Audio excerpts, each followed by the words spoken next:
Bueno, mientras ustedes almuerzan, yo les hago unas pequeñas reflexiones de lo que hemos recorrido durante todo el día.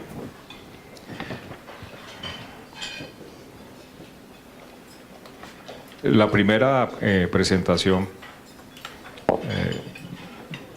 con el doctor Carlos Córdoba, en donde nos presenta y nos hace la introducción de cómo se gestó, cómo se creó, cómo está estructurada la RAPE, nos deja unas reflexiones de un logro de construcción de consensos ante las dificultades, que por el solo hecho de que hoy exista es un gran mérito de concertación ante dificultades y diferencias que existen de carácter político o de carácter de grupos de interés, etcétera, etcétera. Entonces, lo primero que hay que rescatar es el ya hecho de que la RAPE sea una realidad, de que sea una institución, que sea pionera a nivel nacional, gracias a los instrumentos de la LOD, que permitía o que permite esta capacidad de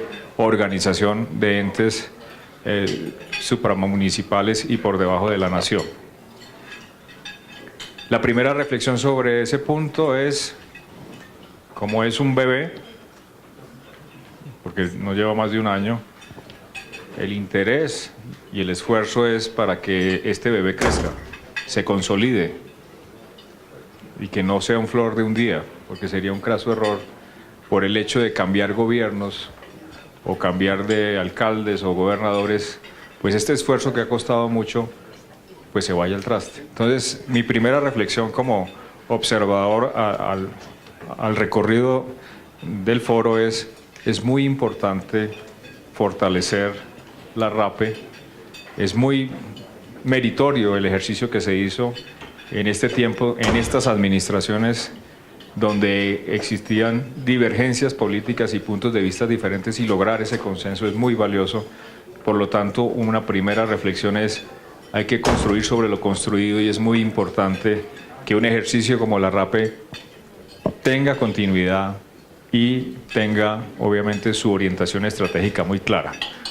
De dónde se mete, dónde no se debe meter y cuál debe ser su rol. Esa es la primera reflexión que tengo. Con respecto a reflexiones de mi colega sobre Sergio y su presentación y su excelente presentación sobre la historia y sobre los diferentes enfoques de competitividad, queda claro de que existen diferentes aproximaciones, ¿cierto? Pero siendo parte del Centro de Estrategia y Competitividad y de los estudios bastante que ya hemos hecho en competitividad a lo largo de estos 10, 15 años que lleva el SEC, una de las cosas que nos convence y nos reafirma de dónde debe tener el foco la atención de la competitividad es el tema humano. Es decir, ustedes pueden hacer lo que quieran con los factores de producción, empresas, infraestructuras, pero si ustedes y nosotros como región central no captamos las mejores mentes, estamos perdiendo el 70% o el 80% de los factores de competitividad. Entonces, un reto fundamental que tiene esta región es siempre atraer los mejores talentos, porque un mejor talento trae mejores ideas, trae innovación, trae creatividad, y por lo general esas personas que son creativas son las que me ganan mejores salarios y por lo tanto exigen calidad de vida, exigen estándares culturales muy altos. Entonces le exige a la ciudad y a las regiones eventos culturales, colegios y universidades con idiomas, no solamente el inglés, sino el francés, el chino. Entonces el estándar de vida con gente brillante se eleva, y eso es una cadena de valor que va aumentando y creciendo a medida que va llegando mucho más gente. Entonces, un propósito fundamental de competitividad es que tenemos que trabajar en atractores de la mejor gente, y eso es fundamental. La reflexión sobre la presentación de la Cámara de Comercio. Es muy interesante el tema de los escenarios por la misma metodología de construcción colectiva y construcción de visión. Y eso es fundamental, que se construya con participación. Pero una cosa que yo le agregaría al tema de los escenarios es que, aparte de conocer los escenarios, es fundamental que desde el principio se tenga clara que con esos escenarios tiene que construirse una propuesta de valor diferenciada de la región. Es decir, acuérdese cuando empezábamos esta reflexión de decir, bueno, todas las ciudades y regiones están compitiendo, pero esa competencia no es para ser segundo, siempre hay que aspirar a ser primero en algo, porque todas las ciudades están compitiendo. Nosotros estamos haciendo un ejercicio desde la universidad de construir el valor diferenciado que tendría Bogotá y su región en el año 2038. Estamos haciendo un ejercicio de montar una foto de cómo sería en 2038 Bogotá diferenciada. Y es muy importante ponerles atributos a la región central de cómo debería ser esa visión. Porque si no lo hacemos, vamos a ser siempre los segundos o los terceros o copiando siempre a los demás. Y lo que tiene que tener claro la región central y Bogotá es que ciudades como Sao Paulo, como Buenos Aires, como México, están compitiendo. Y hoy tenemos que tener claridad que posicionar cuáles son esos atributos que haría que un ciudadano del mundo se fijara en esta región y decidiera quedarse. Y que no puede ser lo mismo que Buenos Aires, Sao Paulo, Santiago, Lima o México. Que si un extranjero llega acá y dice, ¿por qué me tengo que quedar en esta región?, lo tenga clarísimo. Y que si va a comparar con el resto de Latinoamérica, inclusive con el mundo, la tenga clarísimo. Ese es el punto de llegada. La diferenciación en el ejercicio de los escenarios es clave. Y eso no se puede pasar por alto. Ya da la intervención por parte de Carlos Cosio del Ministerio, nos pareció muy interesante su aproximación de las cadenas productivas. La sensación que me dio es que te tenemos que invitar en el foro de abastecimiento. El foro creo que tenemos el cuarto de cadenas productivas de abastecimiento, porque tu lección y tu mensaje es muy importante para el tema estratégico del tema de abastecimiento alimentario, que es fundamental. Una de las cosas que discutimos siempre es que un país, no solamente las regiones, un país tiene que tener como prioridad el abastecimiento alimenticio de su población. Y eso no se discute. Eso es, toda nación desarrollada, su principal objetivo es garantizarle el suministro de alimentos a su población. Y ustedes por eso ven a la Unión Europea, a los Estados Unidos, que cuando dicen tratados de libre comercio, tema de agricultura, subsidios, quítelo. Ni de riesgos. No, porque prima el abastecimiento alimenticio de su población. Y eso no se negocia. Y eso lo sabe muy bien la Unión Europea, y eso lo sabe muy bien los Estados Unidos, y eso lo sabe muy bien Canadá. Y eso debería ser una prioridad para este país. Que lo teníamos. Nosotros éramos autosostenibles. Pero tenemos que pensar en eso. Con el cambio climático, con las cosas que están por venir, si esta sociedad, si este país no garantiza su sostenibilidad alimentaria, pues estamos en riesgos. Y eso hay que pensarlo a tratar y desarrollar en el corto, en el mediano y en el largo plazo. En las reflexiones sobre el papel del sector público.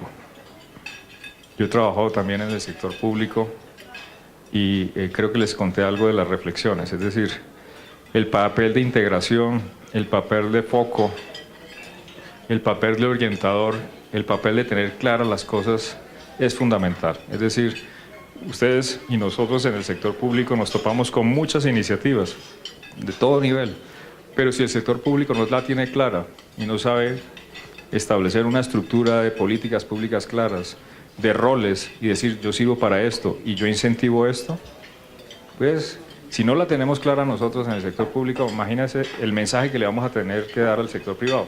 Más enredado todavía van a estar, y creo que lo está. Con la exposición de Camilo uno se da cuenta de que pues muchos intereses, muchos trabajos, muchas priorizaciones, pero seguimos patinando. Y el rol del sector público es generar ruta, línea, foco, y eso es una tarea muy importante. El segundo es el tema de la integración, es decir, aquí hay muchas diferencias entre municipios, entre departamentos, entre Bogotá y la región, entonces es clave trabajar el tema de cómo darles respuesta de valor a los diferentes intereses públicos que hay en la región. Cómo trabajar a nivel municipal, cómo trabajar a nivel departamental, cómo trabajar a nivel con Bogotá, cómo trabajar la región central con la nación. Son elementos que tienen que estar muy claros para que todos los actores y grupos de interés vean en la RAPE un actor útil. Si eso no lo tiene claro la RAPE, pues se va a volver otro actor. Pero si la RAPE tiene claro esas relaciones público-público de diferente nivel y sea un vehículo interesante para esa interlocución, pues va a generar valor y le va a permitir a muchos actores decir, me interesa interlocutar con la RAPE porque me genera valor, sacan las decisiones, tienen capacidad de lobby y puedo conseguir temas de financiación, de recursos, etcétera, etcétera. Y en este punto, la reflexión que les comentaba del fortalecimiento institucional. Es decir, tenemos una gran cruzada de trabajo de desarrollo institucional de nuestra gestión pública. Eso no es un trabajo menor, pero debería ser un trabajo muy importante, decir cómo mejoramos las capacidades de nuestra gente. Porque si tenemos mejor gente preparada en el sector público y dejamos que nuestras entidades públicas dejen ser máquinas de contratación y que se vuelvan gestores y guardadores de conocimiento como era antes, es fundamental. No puede ser que nuestra gestión pública sean máquinas de contratar y que todo el know-how se vaya. Creo que me suena familiar el tema de la fiscalía, ¿cierto? No puede ser, ¿sí? Entonces, ahí a las universidades y a mis colegas que están aquí, que oí que hay varias universidades, la invitación es a que tenemos que formar redes. Tenemos que formar redes para mejorar la institucionalidad de las universidades, de los colegios, y tenemos que generar programas de gestión pública a los funcionarios de municipios, de departamentos, para enseñarles a cómo se cocina y cómo se come el tema de una articulación o una integración en un ente supranacional. Y cómo un alcalde o un secretario de planeación, un secretario de desarrollo económico, un secretario de agricultura debe tener las habilidades y capacidades para interactuar con las competencias que requiere este tipo de integración. Y el panel nuestro, con las diferentes visiones de la historia, de la parte novedosa, de la innovación, de la parte internacional, de la parte industrial, pues miren que creo que el llamado es unísono, ¿sí? Es decir, foco. ¿Sí? Todos dijimos aquí foco, focalícese, escoja, ¿cierto? Dejemos de discutir y de hacer diagnósticos. El señor lleva 25 años haciendo análisis de competitividad, entonces es muy importante tener foco y hacer gestión colaborativa. Me alegra mucho escuchar que en Conec están haciendo esos pasos de innovación compartida, porque ese es uno de los caminos muy importantes para construir confianza. Es decir, también en el sector privado hay que construir confianza, porque existe la tendencia a defender mi interés. ¿Cómo gano yo? ¿Cómo gano yo? ¿Y cómo defiendo mi interés? Y esa película tiene que cortarse. Es decir, es cómo gano yo a través de mejorar la región. ¿Cómo? Porque si gana la región, gano yo también. Y acabar con ese egoísmo de decir, ¿cómo plasmo mis intereses para que yo pueda ganar de ahí? Esa óptica hay que cambiarla. Y hay que enfocarse en decir venga, voy a perder el miedo a compartir mi innovación porque me interesa que todos ganen. Si ustedes ven la estrategia de... otra vez Perú sale por todos lados. De Gastón y Astrid. ¿Sí? De Astrid y Gastón, el restaurante. ¿Han oído la historia de este par de... que dice, yo comparto todas mis recetas? Y dice, pero pues está perdiendo la competitividad porque está dejando que la innovación se la copien. Y dice, al contrario, me interesa. que me la copien, porque necesito que la cocina peruana se conozca en el mundo. ¿Lo ha logrado? Claro. Entonces, la llave de la innovación compartida, miren que es un dilema. Dice, muchos pensarían que entre más cerrado tenga la innovación, más provecho para mí. Y los esfuerzos de nación y de regiones que han trabajado en innovación compartida, el beneficio es el triple, 4 veces más si yo soy cerrado con mi innovación. Entonces aquí el mensaje de poder compartir la innovación, poder trabajar en clúster, poder trabajar clúster no solamente de las grandes empresas, sino clúster donde las cadenas productivas de las más chiquitas se amarren a las más grandes, es clave. Aquí no puede haber un divorcio entre las grandes y las chiquitas.